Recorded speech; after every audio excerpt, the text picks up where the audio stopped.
Vous écoutez Bretagne 5, il est 8h16. Bretagne 5, l'invité de la matinale. Et notre invité politique en ce lundi matin est Nicolas Dellerin. Il est animateur fédéral des jeunes socialistes d'Ille-et-Vilaine et il a fait le chemin pour être avec nous en direct au micro de Bretagne 5 matin. Je l'en remercie. Bonjour. Bonjour Stéphane Hamon, merci de m'avoir invité ce matin. Alors je vais vous demander de vous mettre bien devant le micro, voilà, ce sera mieux pour la prise de son, comme dirait notre réalisateur, bien aimé. On va parler politique ce matin, Nicolas Dellerin. J'avais envie, avant d'évoquer la chose politique, de parler de cette journée très importante, cette journée contre les violences, journée internationale contre les violences faites aux femmes. C'est un sujet qui préoccupe beaucoup le monde politique et le monde de la gauche en particulier et du PS également. Absolument, au Parti Socialiste, on a toujours été au fait de ces questions extrêmement importantes. Donc à l'occasion de cette journée, c'est important de rappeler que justement, en France, une femme meurt tous les 3 jours sous les coups de son mari ou de son ex-conjoint. Ces chiffres, ils font froid dans le dos. Ce que réclament les associations et les partis politiques, c'est quelque chose d'assez simple finalement. C'est comme en Espagne, une loi cadre qui justement serait là pour sensibiliser, être dans la prévention envers la population et accompagner les victimes, extrêmement important. Et puis donc dans l'emploi, dans la santé, dans un parcours de santé, mais également dans le parcours judiciaire et avoir un suivi pointilleux au niveau judiciaire justement des agresseurs, socio-judiciaires des agresseurs. Parce que en fait c'est primordial de pouvoir organiser cette défense à ces agressions faites aux femmes et à ces violences qui se construisent de fait dans la société, que ce soit au travail, que ce soit au sein des familles. Donc ce que demandent les associations et les partis politiques, c'est donc cette loi cadre qui est budgétée à 2,6 milliards d'euros. Extrêmement important, donc j'espère, mais comment Michel Barnier est censé faire des annonces à ce sujet, on va espérer, même si de ce gouvernement de droite, on espère plus grand chose, mais on va dire que oui, on espère que ça aille au moins dans ce sens-là. Alors il y a justement une annonce qui a déjà été annoncée, en tout cas une annonce qui a été annoncée, si vous me permettez le terme. En tout cas, cette annonce qui a été faite par le gouvernement de la possibilité pour les femmes qui seraient victimes de violences de pouvoir porter plainte au sein des établissements, que ce soit les hôpitaux, établissements de santé ou maternité ou établissements gynécologiques. C'est un bon signal pour vous ? Ça va dans le bon sens, mais il faut aller encore plus loin. Et justement, parce qu'on le sait, le taux de recours justement à ce type de signalement, d'aller jusque au commissariat ou autre. Donc c'est une bonne chose de pouvoir par ailleurs changer de lieu. En revanche, il y a un travail à faire justement d'accompagnement. Donc oui, je pense que ça va dans le bon sens, mais je pense que justement dans cette loi cadre, ce sera important de mettre les moyens parce que derrière, ce sont des personnes qui seront donc à l'écoute de ces femmes victimes de violences. Donc je pense que ce qui est hyper important, c'est que on puisse donner les moyens aussi à ces établissements parce que on le voit trop souvent quand on a un service qui est proposé auprès d'autres organismes, le budget ne suit pas forcément. Et c'est ce qui m'inquiète si cela est développé. Mais oui, ça va dans le bon sens. Alors on dira un mot du budget tout à l'heure, mais là aussi il faudra mettre les moyens pour former les personnels. On pense également dans la police, il y a eu un effort qui a été fait pour accueillir la police, donc la gendarmerie, pour accueillir les femmes qui sont victimes de violences. Même s'il y a encore quelques trous dans la raquette, il y a eu une grande progression là-dessus. Oui, mais vraiment, il manque énormément les associations et les partis politiques, surtout de gauche, oui. Le signal, et on a vraiment besoin de cette loi. Vraiment. Voilà, alors on va espérer que ça évolue dans le bon sens en cette journée contre les violences, journée internationale contre les violences faites aux femmes. J'avais envie de vous entendre aussi, Nicolas Delorain, sur la situation des jeunes aujourd'hui. On le voit, il y a une grande précarité. On va parler, je le disais, de budget tout à l'heure, mais il y a une grande précarité pour l'accès au logement, pour les études. On parle aussi du mal-être aujourd'hui. Il en a été beaucoup question avec le harcèlement scolaire également. On pose beaucoup d'espoir sur les jeunes aujourd'hui, y compris en politique d'ailleurs. Est-ce que on a une génération après Covid qui est une génération qui a du mal à se construire dans une société toujours plus anxiogène? Ce qu'on a constaté donc après le Covid, je pense, c'est déjà un isolement croissant des jeunes. Voilà, on a des étudiants qui sont face à déjà leurs études, après avoir subi la violence de Parcoursup, qui arrivent dans l'enseignement supérieur et qui sont confrontés à la grande précarité. On peut voir voilà ces files devant les distributions alimentaires. Moi, je suis à Rennes, donc je vois très bien ce que font mes camarades de l'Union Pirate sur ces questions-là. Donc c'est hyper important. Mais au-delà de ça, je pense qu'il y a tout un modèle à repenser, puisque on est sur une détresse qui est énorme, donc très importante. Et cette pauvreté croissante chez les jeunes, il y a un réel problème, puisque justement, maintenant, on se rend compte que les jeunes travaillent pendant leurs études. Ce qui est difficile à concilier parfois. Exactement. Et à l'instar de ce que Bruno Le Maire pouvait nous dire, les étudiants, donc, lorsqu'ils sont en emploi pendant leurs études, accroît le risque d'échec. C'est quelque chose de factuel. Et en l'état, les pouvoirs publics ne sont pas aux côtés des étudiants. Et derrière ça, par exemple, je pense à la réforme des bourses. La réforme des bourses qui avait été un temps pensée par ce gouvernement, complètement laissée à l'abandon. La question des Crous, puisque c'est la question derrière du financement des restaurants universitaires et même du logement. Ici en Bretagne, par exemple, il en manque des logements, 1500 à Rennes, 1500 à Brest. Voilà, mais derrière, on donne pas les moyens à ces organismes-là. Donc la question, elle est primordiale. Et justement, par rapport au budget, je sais pas, par exemple, je me faisais une réflexion la dernière fois, justement, parce que je discutais avec Rémi Cardon, sénateur de la Somme, PS, qui propose justement une solution, voilà, sur la précarité étudiante, avec des tickets, voilà, pour justement permettre aux étudiants une somme alloué aux étudiants concernant justement le recours à ces aides alimentaires pour justement se nourrir. Pardon, excusez-moi. Une forme de ticket restaurant. C'est ça, voilà. Mais ticket restaurant, et justement on réfléchissait là-dessus, puisque la question est aussi de savoir que derrière il y a les restaurants universitaires. Et les restaurants universitaires, on est loin de la proposition de l'Uni, je vous rassure, sur cette question-là. Mais par contre, oui, la question des restaurants universitaires. Mais par provocation, on a par exemple le SNU, qui l'année dernière était à 160 millions d'euros de budget. Cette année, on parle de 128 millions. Mais enfin, le SNU, par exemple, cette proposition, on peut très bien utiliser cet argent pour refinancer les coûts. C'est une proposition, mais dont on se pose la question de son utilité aujourd'hui. Exactement. Et même le nombre de bénéficiaires de ce service. Donc je pense que c'est très important de permettre cela. Et puis derrière, par exemple, je pense à la niche au Parti socialiste portée lors de la niche Fatia Kelouachi, présidente de la commission des affaires sociales à l'Assemblée nationale, qui porte la question du coup du repas Crous à 1 € pour tous. Mais derrière ça, donc voilà, je sais qu'elle a reçu les syndicats et dont la CGT Crous, qui justement s'inquiétait de la généralisation de ce repas à 1 €, puisque derrière ce sont des établissements qui sont à bout de souffle parce que manque de budget. C'est comment l'université est à la peine aujourd'hui en termes de budget. Oui, également, puisque on a eu l'appel des présidents d'université sur cette question. Mais je pense que malheureusement, je vais être très très très cash. Malheureusement, on ne peut rien attendre d'un ministre de l'enseignement supérieur qui préfère qui préfère commencer sa première visite en tant que ministre au congrès de l'Uni plutôt que d'aller soutenir les universités ou les Crous, par exemple.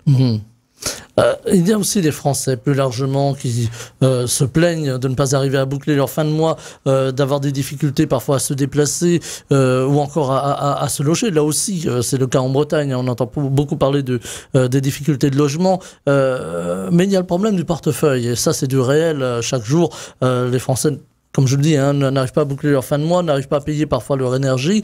Et on va leur demander aujourd'hui encore plus de sacrifices, en tout cas si l'on en croit ce que demande le gouvernement en termes d'économie. Et on pourrait aussi parler des collectivités territoriales, on en dira un petit mot tout à l'heure. Est-ce qu'on est sur une mauvaise pente sociale aujourd'hui ? Ah oui, très clairement. On est face à un gouvernement de droite libérale qui a décidé de prendre des mesures qui sont à défaut des plus fragiles, qui sont là pour clairement enfoncer la tête dans l'eau les Français qui aujourd'hui ne peuvent plus vivre. La question est très simple, c'est pour les Français au 5 du mois, voilà, qu'est-ce qui me reste sur mon compte, et puis la question de savoir si on peut payer les factures ou non. Et puis la question de pouvoir payer ou non des études supérieures à leurs enfants, ou même simplement aller au collège ou au lycée. Donc derrière ça, vous parliez des collectivités territoriales. Moi j'y viens très rapidement, puisqu'en réalité, la question de l'action sociale, par exemple, portée par les départements, cette question, elle est ultra importante. Derrière ça, ce sont toutes les aides que peuvent, par exemple, je pense au RSA, par exemple. Justement, ces aides sont là pour aider les Français qui en ont le plus besoin. Mais ce qu'on demande aux départements et plus largement aux collectivités territoriales, au début on parlait de 5 milliards, maintenant on parle de 9 à 11 milliards carrément d'économies. Même si Michel Barnier a temporisé un peu. Oui. En tout cas, si on part de ces 5 milliards, si on parle uniquement des départements qui sont en charge du coup de l'action sociale, je suis assez étonné, et même plus largement aux collectivités territoriales, si on regarde par exemple, parce que la droite aime bien regarder la dette. Et si on regarde la dette, par exemple, ces collectivités territoriales, elles représentent la part de la dette de ces collectivités représente à peine 8% de la dette globale nationale. Ma question est, en plus, même au-delà de s'interroger là-dessus, les collectivités territoriales, faut rappeler un principe. Les collectivités n'ont pas le droit de voter un budget qui est en déficit. Elles doivent être à l'équilibre. Exactement. Donc déjà, en partant de ce postulat, c'est déjà très compliqué pour les collectivités quand on leur demande des efforts supplémentaires. Mais surtout, lorsqu'elles ont à contracter une dette, c'est uniquement dans le but d'investir. Et lorsqu'elles investissent, elles investissent pour le territoire, pour l'économie du territoire. Donc, pour moi, j'appelle ça de la bonne dette. Avec des cris d'alarme, nous étions dans la matinale de mercredi en compagnie du président du département des Côtes-d'Armor, Christian Coy, qui, avec ses homologues de Loire-Atlantique et d'Ille-et-Vilaine, a poussé un cri d'alarme en disant « Attention, si on tire trop sur la ficelle, ça va casser finalement ». On demande beaucoup aux collectivités territoriales, on leur demande d'accentuer leur mission, en particulier dans tout le volet social, mais on n'a plus les moyens, l'État ne nous donne plus les moyens. La question, c'est est-ce qu'il faut décentraliser à un moment un peu plus encore et essayer d'obtenir les moyens de l'État ? Mais pourquoi pas, ça pourrait être une solution. Mais dans tous les cas, ce qu'on voit, c'est que maintenant, les départements, moi je prends le cas de l'Ille-et-Vilaine avec un budget, un budget autour d'1,3 milliard d'euros. L'économie que l'État demande sur le département, c'est autour de 22 millions d'euros. 22 millions d'euros qui vont être impactés et 80 millions en 2 ans. Avec d'abord les suppressions qui ont été faites avec les différentes taxes. Maintenant, ils sont compensés par une fraction de la TVA.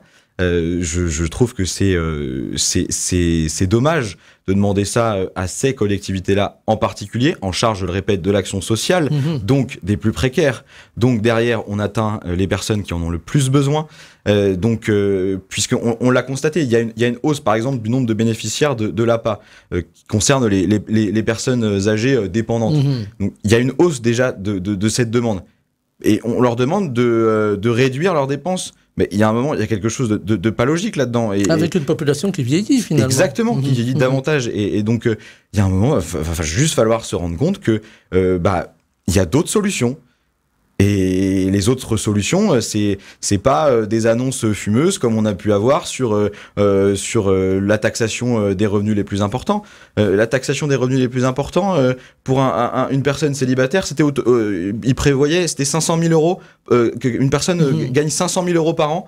Là, il y allait avoir des suppléments. Voilà. Mais excusez-moi, mais on n'en connaît pas beaucoup des personnes qui gagnent 500 000 euros par an. Enfin, voilà, donc il y a un moment, je pense, il y a 2 poids 2 mesures, et il y a un moment, il va falloir arrêter de demander des efforts aux collectivités qui sont déjà à bout, qui sont en charge de la plupart des services publics, et qui sont là pour répondre simplement aux besoins de la population. Alors, on a aussi cette idée du ministre de l'économie, Antoine Armand, qui demande aux Français de travailler un peu plus, partant du principe que les Français ne travaillent pas assez, et qui imaginerait que les Français pourraient travailler éventuellement 7 heures gratuitement. Voilà, on remet en cause un petit peu quand même le repos, finalement, si je voulais me faire un peu l'avocat du diable. Écoutez... J'écoutais Thomas Piketty ce week-end, et il disait, à propos de cela, il disait que cette proposition allait à rebours de l'histoire. Mais il a complètement raison.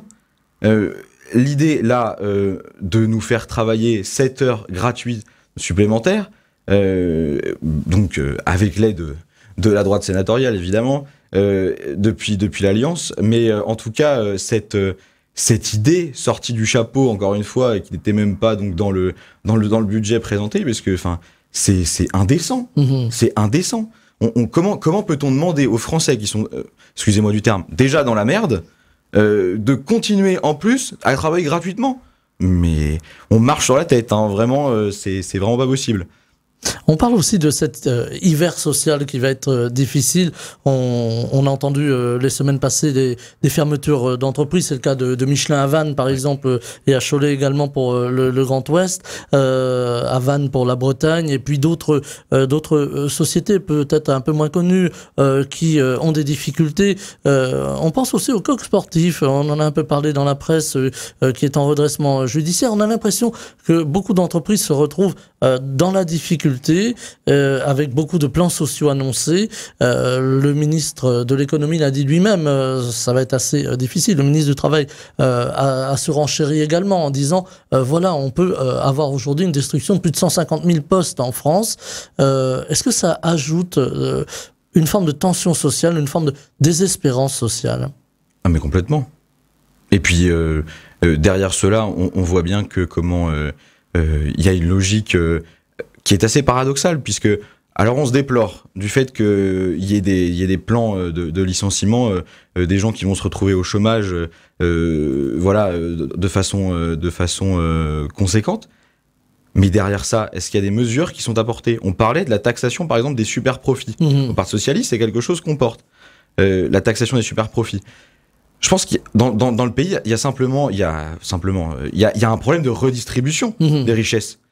Et par ailleurs, des grandes entreprises qui vont faire des bénéfices records, et pour certains ministres vont s'en féliciter, mais par contre, dans le même temps, on va se retrouver avec des licenciements conséquents sur des filiales qui sont en plus, qui ont pour certaines été relocalisées en France, et puis là par contre celles-ci on va les abandonner, mais on va continuer à aider les plus riches et à aider à avoir des avantages fiscaux pour les entreprises qui gagnent le plus.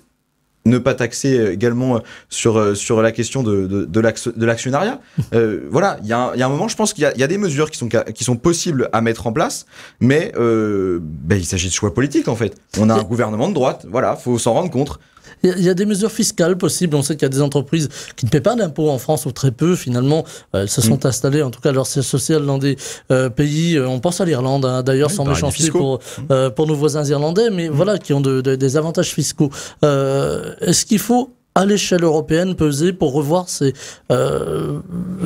installations finalement de siège social? Mais évidemment, et puis mais ce travail-là ne peut être fait qu'avec l'Europe. Il doit se faire à l'échelle européenne. C'est à l'échelle d'un pays. Enfin voilà, même qu'on soit la France, c'est pas possible de réussir à résoudre ce problème. Mais oui, il y a une réponse européenne à construire là-dessus, je pense. Alors, sur le budget, le 49.3, l'ombre du 49.3 qui revient, l'ombre également de la censure du gouvernement, ce qui voudrait dire que le gouvernement pourrait être renversé. On n'en est qu'à la première phase du budget. On est sur le fameux volet dépenses, ce qui amènerait... peut-être, si demain le gouvernement était censuré, une nouvelle phase avec la recherche d'un Premier ministre. On imagine que la gauche sera en embuscade pour peut-être placer ses pions, si vous me permettez le terme. J'allais dire tout ça pour ça et on recommence. Écoutez, je vois qu'un seul responsable, Emmanuel Macron. Il doit démissionner, comme le demande par exemple Jean-Luc Mélenchon. Ce que je voudrais juste vous préciser là-dessus, c'est-à-dire que on a un responsable, Emmanuel Macron. Il a décidé au soir des européennes de dissoudre l'Assemblée nationale. Très bien. Il y a eu des élections. Très bien. Elles ont été gagnées par le nouveau Front populaire. Une alliance centre-droit, centre-centre-droit, cautionnée par l'extrême droite, s'est mise en place. Très bien. Maintenant, il y a un budget à faire passer. C'est quelque chose qui n'est pas possible et c'est quelque chose qu'on doit faire. Mmh. Ce budget, il a été amendé très majoritairement par la gauche. Et ce qui est assez paradoxal, c'est que le budget donc proposé par ce gouvernement, les députés de ce gouvernement et de cette coalition ont voté contre. Tout simplement, déjà, ils avaient qu'à peut-être être présents déjà lors des séances, ça aurait peut-être arrangé leur chose, mais dans tous les cas, la gauche a pu amender ce budget, pas de façon, qui nous convaincrait, mais en tout cas, pour cette question, ça a été fait. Par contre, du coup, le seul responsable, oui, c'est Emmanuel Macron. Donc, si le budget ne tombe pas et si n'est pas voté, et que un 49.3 est engagé par Michel Barnier, écoutez, on votera la motion de censure. Il n'y a pas d'autres questions à se poser. Avec le Rassemblement national qui on a entendu par la voix de Marine Le Pen, voudrait aussi voter la motion de censure. Est-ce que c'est pas un peu gênant pour la gauche? Non, mais le Rassemblement national est en imposture depuis juin. Cautionne l'action du gouvernement, ne vote pas ou vote contre certaines propositions de la gauche. Donc il y a un moment, le Rassemblement national est une imposture. De toute manière, c'est pas nouveau et cautionne donc cette politique du gouvernement d'Emmanuel Macron. Et puis évidemment, le gouvernement est sous le joug du RN, mais évidemment, mais c'est d'un point de vue arithmétique. C'est-à-dire que s'il décide de voter la motion de censure, le gouvernement va tomber. Avec des consultations qui sont engagées à partir d'aujourd'hui par Michel Barnier, qui reçoit précisément Madame Le Pen. On est un petit peu dans des négociations de couloir. Allez, si je voulais être un peu trivial, de marchand de tapis. Écoutez, c'est bien qu'il y ait des consultations, mais on connaît l'issue. C'est-à-dire faut pas se leurrer, on connaît l'issue. C'est-à-dire que la gauche a fait ses propositions, elle n'a pas été écoutée. Mmh. Donc, de ce point de vue-là, nous, à gauche, on ne changera pas. En revanche, le Rassemblement national, apparemment, joue du fait que, voilà, ils vont peut-être se rendre compte qu'un jour, peut-être qu'ils sont de l'opposition, mais ce ne sont pas mes affaires. Mais en tout cas, je pense qu'en termes d'affaires, justement, Marine Le Pen devrait peut-être s'occuper de ses affaires judiciaires plutôt que de proposer ce genre de choses et encore moins de précipiter le pays dans une crise politique et institutionnelle en proposant la démission d'Emmanuel Macron. On entend même, au-delà de la crise institutionnelle, des voix, on entend des voix, en tout cas de l'ex-majorité présidentielle, qui disent, voilà, si demain le budget n'est pas voté, c'est le chaos, on ne pourra pas payer les fonctionnaires. François Bayrou, invité de nos confrères de BFM hier soir, a temporisé en disant ça ne changera pas grand-chose. Il y a déjà eu des budgets qui n'ont pas été votés en France. Ça n'a pas empêché la France de fonctionner, les fonctionnaires d'être payés et finalement le budget d'être voté un petit peu plus tard que prévu. C'est un peu après moi le chaos avec Emmanuel Macron, avec Michel Barnier. C'est les résultats de la politique du en même temps. Voilà. On n'est ni de gauche ni de droite, mais finalement on est de droite. C'est tout. J'avais envie de vous entendre aussi sur les désaccords avec LFI. On a entendu ça, un peu de tirage entre LFI et le PS. En tout cas, ça s'est manifesté ce week-end par quelques échanges sur les réseaux sociaux suite à une intervention chez nos amis de France Inter d'un député qui a qui a mis en avant le délit. Alors je vais y arriver, le délit sur l'apologie du terrorisme, c'est lundi matin.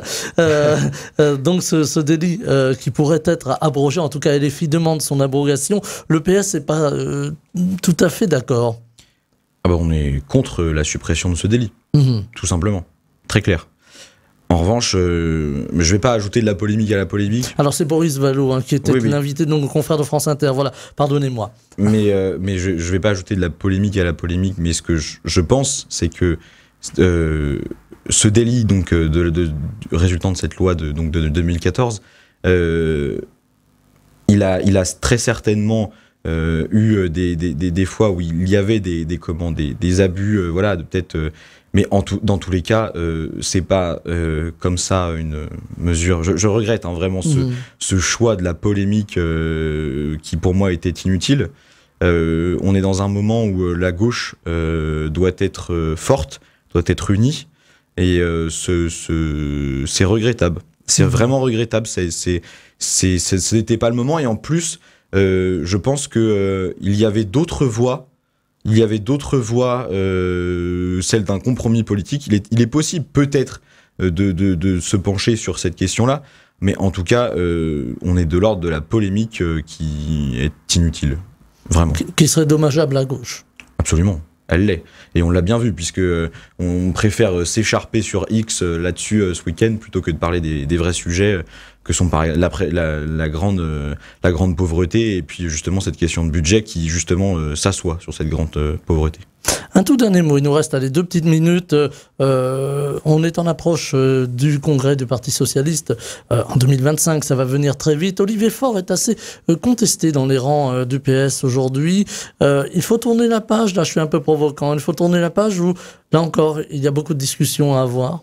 Je suis pas d'accord avec vous sur la question du fait que Olivier Faure soit contesté au sein du Parti Socialiste. Écoutez, on entend des choses. Oui. Non, mais oui. Mais écoutez, oui, on entend Hollande, on entend Cazeneuve, on entend Bois-Morane. Voilà, on est sur des personnes qui essayent je parle plutôt de Hollande et Cazeneuve, essayent de revenir et d'avoir voix au chapitre. Mais sur ces questions-là, je pense que on va être très clair. En 2017, le Parti Socialiste a vécu une déroute. Ensuite, il y a eu un travail profond et de fond de la part de la direction nationale et donc d'Olivier Faure. Et justement, voilà, en 2022, il y avait 31 députés à l'Assemblée nationale. En 2022, après, donc, on a réussi avec cet accord à sauver les sièges du Parti Socialiste. Moi, j'ai pas de mal avec ça. C'est un accord électoral. En revanche, maintenant, en 2024, le Parti Socialiste a réussi à doubler son nombre de députés. Et maintenant, avec le Sénat, on est le premier groupe de gauche au Parlement. Donc, voilà, je pense que le Parti Socialiste a retrouvé sa place et sa crédibilité, puisque faut se remettre dans le contexte de 2022 où on était à une présidentielle où on a fait 1,7%. Donc je pense que derrière cette restructuration du Parti Socialiste, c'est important de noter que pour 2027, les aventures personnelles ne sont pas à l'ordre du jour, et ce sera l'union de la gauche qui fera la victoire. Et que sinon l'extrême droite remportera cette présidentielle et demain sera à la tête du pays. Et j'ai pas peur de le dire, en tant que patriote et en tant que socialiste, je me refuse que l'extrême droite soit en 2027 à la tête du pays. Nicolas Dellerin, animateur fédéral des jeunes socialistes d'Ille-et-Vilaine, était avec nous ce matin en direct pour commenter l'actualité politique, et il y a de quoi faire en ce moment. Merci infiniment d'avoir été avec nous, belle journée. Merci à vous, bonne journée aussi. Bretagne 5, Stéphane Hamon, le 7-9.